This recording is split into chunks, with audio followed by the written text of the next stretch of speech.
You are about to listen to an exclusive interview here on Maximum Threshold Radio at MaximumThreshold.net.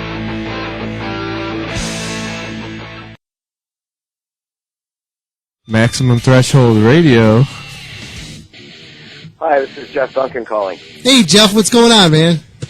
What's happening? Oh, not too much. We were just talking about, since today's the day Dimebag got shot, we're just doing a little talk on that right now. Just finishing that up. Yeah, that's the anniversary. I was at 8 years. Yeah. Yeah. Pretty rough. That's some shit. I mean, so you pretty much probably, back then, you were probably still, doing what you're doing back then. After all that happened, how nervous were you to go up on stage? I don't know. I don't know that I was, because that was such an odd sort of thing. I'd never heard of anything like that happening really ever before. But it was a little, I think there's in everybody, in the back of everybody's mind, there was that thought, because it happened, Yeah. And coincidentally, Jews across the world were all celebrating not just the Festival of Lights, we're celebrating Dimebag Darrell's anniversary. We're taking it back and making it positive. So there. Well, yeah. I mean, he was great. And a nice guy. Yeah, that's everything I've heard from everybody too. Let's talk about Jeff now. Let's talk about. Yeah, let's talk about. I gotta say, I'm drawing a blank on the name of the album, but were you on the Armored Saint album with what's that song? Ring of Fire. Were you on that album? Yeah, that was the Symbol of Salvation album. Yeah. Oh, I love that album. I can't even believe I don't remember it, because I just bought I got the deluxe package that came with all the extras recently. I love that album because I'm a big John Bush fan. Yeah, me too. Actually. How was that show that you guys did? Was it last week for Metal Blade? Oh, it was great. I mean, it was a sold out show, and it was a really big. It was a great party. It was just a really good vibe, and there was a lot of cool people that showed up, and of course the Armored Saint fans, and it was just a great night. I had an awesome time. I got to see some of the clips of that, and who was the kid that was up on the stage singing? That's John's son. Oh, was it? Damn, the kid's got some hair on him. Yeah, and he doesn't have stage fright, that's for sure. Yeah, he did a good job. He actually ending, what the hell song was that? One of the songs I know he was singing, and he actually ended the song right. Yeah, Can You Deliver? That's it. That was cool. See, now, if you said he had a nice hair. If Dave was here, he would ask. If the other co-host was here, he would ask if he has acrylic nails. Not that I noticed. So what's going on, man? What's going on with DC4 and all that good stuff? Well, DC4 is kind of on break right now. I relocated. I live in Vegas, Las Vegas now. Okay. And but it's kind of the year was winding down, so I'm just getting prepared to write a new album, and hopefully get back in the studio recording around probably March. And get a new DC4 album out. Nice. And just did that. Just finished up this gig with Armored Saint, and then Armored Saint's going to do some stuff come next summer, Europe, and we're doing the Prog Fest in Atlanta, Georgia. We're playing that, so actually doing another U.S. date, because Armored Saint doesn't play in the U.S. that much. But we're doing some festivals in Europe, Hellfest in France, and a couple other ones, I'm sure Germany, because whenever we're over there, we always hit Germany because it's just great. Oh, yeah. And we'll see what else gets added to that. And, in the meantime, just getting settled here in Vegas, my new home, and really enjoying it out here. Nice. I hope you do Shiprock, because I'm planning on trying to get on that one next year. Yeah. Yeah, we'll see. You never know when the calls come in. So hopefully so. I love it. We did that Monsters of Rock cruise, and I had a great time. I loved it. You're only getting me on the Shiprock tour if you get Odin back together and go out there. Well, Odin was on the Monsters of Rock cruise. Damn, I missed it. And DC4. So, but Odin's weird. It's always up in the air, and whenever we played, it could always be the last time. So you just never know with that band. It was when we first did a reunion in 2003. That was something that none of us ever saw happening again, but it did. So, and we did another probably another 4 other shows after that where we got together. They were very spread apart, but so you just never know. Was your singer's name was Randy, right? In Odin? That his? Does Randy still sport the assless chaps when he gets on stage? Haven't seen that in recent days. No. In one of these days, that kid's going to be bigger than David Lee Roth. What do you think Gazzari was on? Nobody could be bigger than David Lee Roth. Except for a fatter David Lee Roth. Well, I don't know, but I'll hand it to Bill for his enthusiasm. I see. I got a question here from the Hellion in the chat room. He said he's asking if Bill Gazzari really used to scam on the 17-year-old chicks in the 80s. Who didn't? I never witnessed that, but Bill was a man about town, so who knows? Could be. Who do you think would get more women, Bill Gazzari or Eddie Trunk? Well, Eddie Trunk's married, so I don't think he's really into that. Well, it's in the single days, in the 80s, heydays. When Eddie had hair. Or a young Dominic Rini. I don't know. I'm going to go ahead and say, I don't know. That's a tough one.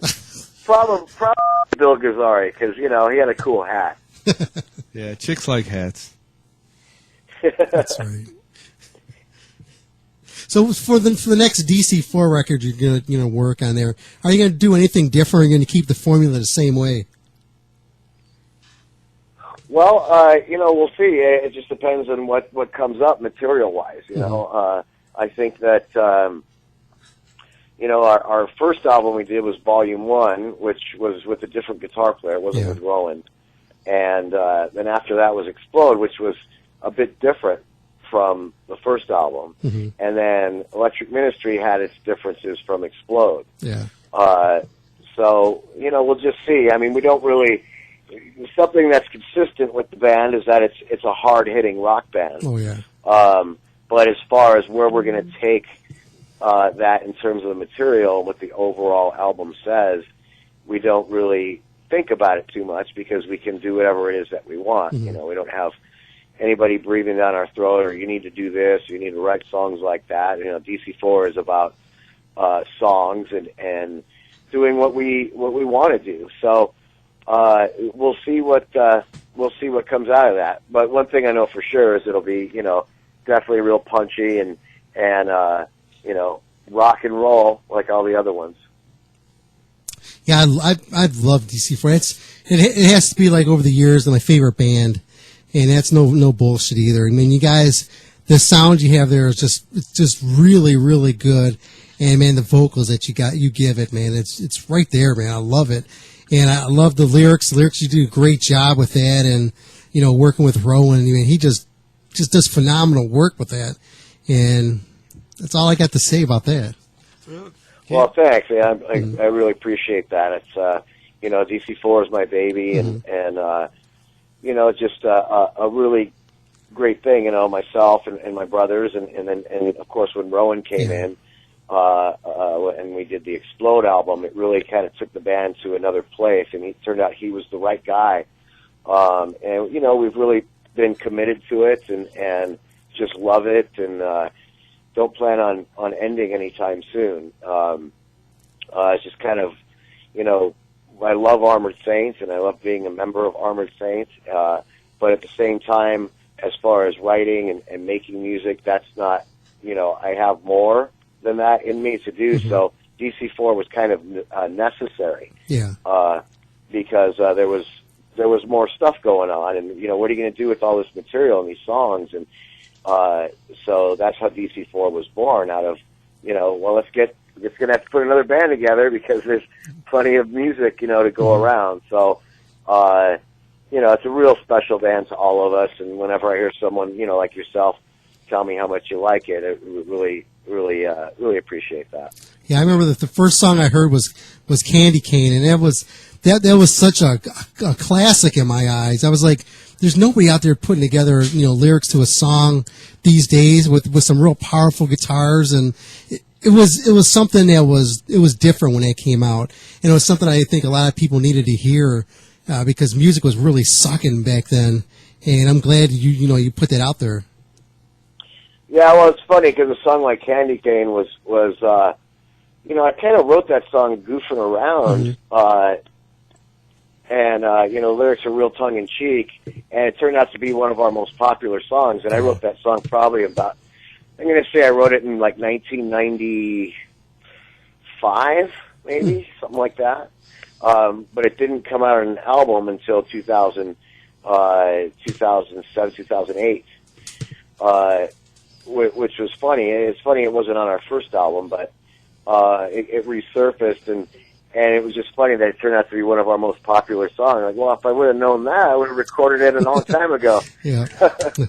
So, Dom actually turned me on to you guys, and but I also know that you were around, back in the heyday and the end of the Sunset Strip scene. So, I just want to know, what band from back then, in your opinion, made it big that you thought really sucked and didn't deserve it, and what band should have made it big that didn't, that you thought deserved it, other than any of the bands you were in, of course? Well, I mean, any band that found success, that really isn't my cup of tea, for example, you take a band like Poison, which isn't necessarily my kind of music. Now, I know, I somewhat know those guys. They're very nice guys. Is their music my cup of tea? No. But those guys worked very, very hard. And so to say they didn't deserve it would be, really, for me to say that wouldn't be fair, because they really worked hard for what they did. So I can't really say anybody didn't deserve it, because anybody who got it worked real hard, and then there's timing involved in that too. So, but as far as a band that I thought was really good, who, there's a couple of them. A band like Leatherwolf was a great band. A band like Shark Island was a great band. So, those two in particular, I would say, I think definitely deserve to excel. And, but it's a finicky world that we live in as far as the rock and roll business. So you never know how it's going to go. You just, throw your hat in the ring and go for broke and see what happens. That's just how it is.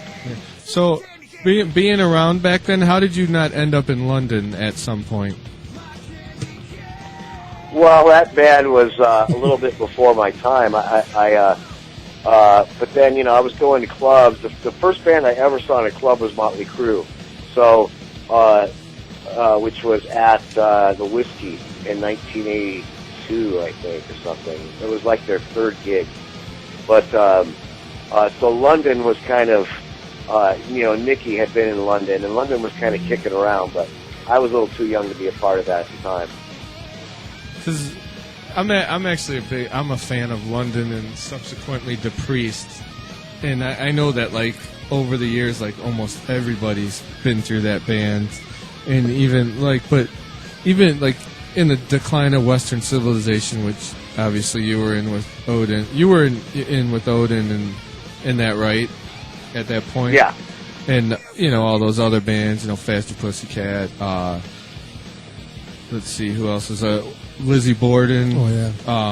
All the bands. London at that in there, they're playing Russian Winter, which is an awesome song, but it's just so bad in there. It's almost like Penelope picked the worst live performance of theirs to put, because I've seen him a couple times in concert, and he's a really good performer, and they just, I don't know if she found a bad version on purpose. I don't know what happened. Yeah, who knows? I mean, because when all of that concert footage was filmed, I mean, Odin in London, that was filmed on the same night, the same gig. So that was it. So, you better get a good performance because that's what's going to be in the movie. There wasn't going to be any second chances. So it was all set up for that. So, sometimes you have a good gig, sometimes you don't. I don't really remember. I wasn't really familiar with their material, but so I don't really know. But, I mean, in my opinion, Odin had better gigs than what was put on there. But, there it is. It's there forever, so... Now was the most surprising thing from Decline of Western Civilization that Chris Holmes didn't drown in that pool that night? Well, Chris Holmes is indestructible, but there's no way it's going to happen. So what's it like being in a band with your brothers? It's the best. I mean, I can't ask for anything more. I mean, they're great musicians, and we we're very close in age, so it was always the three of us growing up. So they're my best friends, and we get along great, and we always have. The fact that we all can hold our own as far as musicians just makes it all the more better. I just couldn't ask for anything more. And, who would guess that we'd all pick different instruments, Perfect. Would you be mad at your brothers if one of them left to join Anthrax? Well, no. I don't know that I would be mad at them for it, But I'd say, hey, go do that. Still be in DC4. Oh. I'm an Armored Saint, and DC4 is essentially something that relies on me a great deal. So I still do both. So what other things you haven't any things you haven't planned in the books to do? Any any videos, or you shooting any reality movies or anything like that? No, I don't have anything like that. I mean, if I did a reality show, I don't know how many people would really want to pay attention to something like that. I'm not the most. I don't live the most exciting life, but I did. On the. But as far as anything like that, I did do the book, which is the Tales from the Stage. I did an interview in that book. Oh yeah, that's right. Which Michael Toney did, who you might be familiar with. Mm-hmm. But I did the interview in that book, and I kind of give up a lot of information that I normally wouldn't have in that book, just because it was a book and not a magazine article. Yeah. So I got a little more in depth about, my life in this racket called, rock and roll. So I did that, and it's a great, it's a really killer book. In fact, if anybody wants to check that out, it's at talesfromthestage.com. All right. And there's a lot of really cool people in there too. Oh, and if anybody orders the book with my code name Duncan, they get 15% off. Nice. So put that out there. I was thinking about. After I saw when they were putting that book out there, and the guy he had, I think it was like 20 bands or 20 people he interviewed for that, and I was like, man, we could just do like this show and just take the audio and convert it just to written form, and this show would be one hell of a good book. Yeah. It'd be very entertaining. We could have David read it. That'd be hilarious. I do have some questions. Apparently, we have a Jeff Duncan super fan in our chat room named the Hellion. He said that in '92 he bought you a beer in Minneapolis and wants to know. This is a multi-tiered question. A, do you remember his forearms? B, which brother is the most well hung? And C, which brother gets the most groupies? And do you ever fight over them? He said he bought me a beer in Minneapolis in 1992. Yes. Well, I don't know how that's possible because I haven't had a drink of anything with alcohol since 1989. So, but maybe he bought me a soda and he's mistaken. But as far as the other question, well, out of the brothers, who's the most well hung? Me, of course. Come on.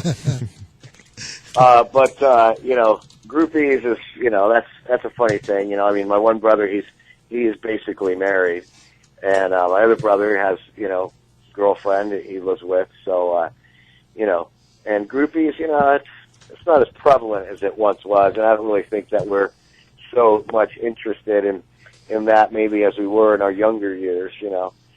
So I don't really have any real exciting answers to those questions, unfortunately.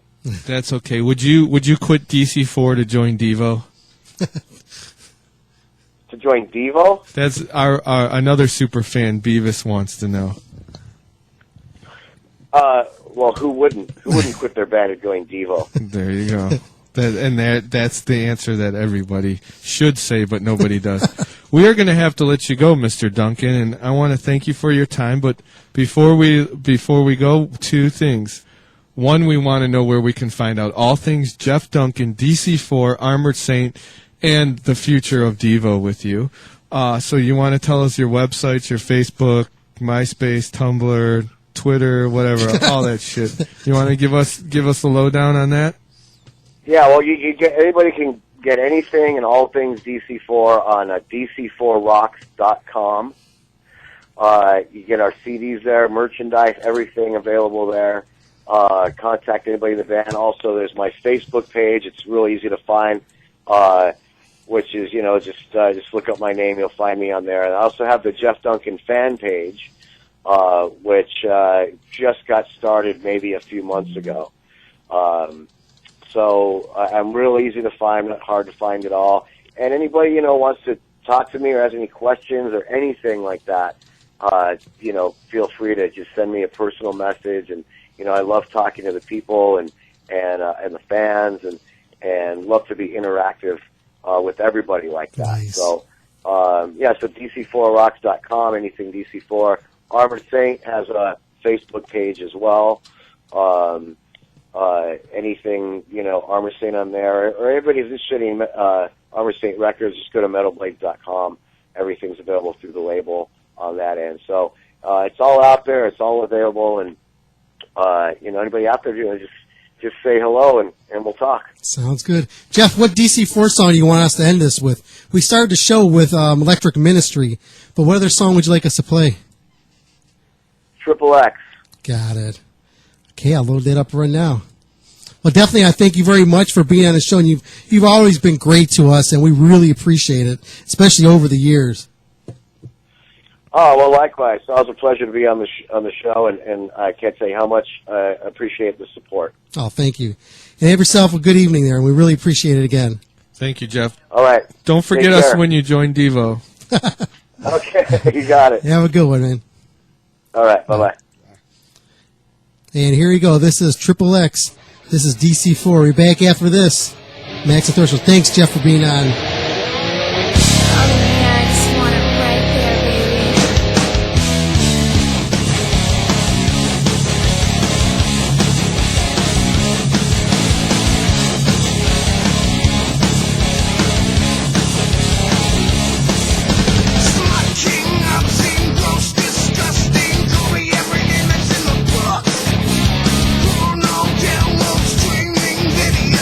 Stereo has to take a look.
Thank you for listening to an exclusive interview here on Maximum Threshold Radio at MaximumThreshold.net.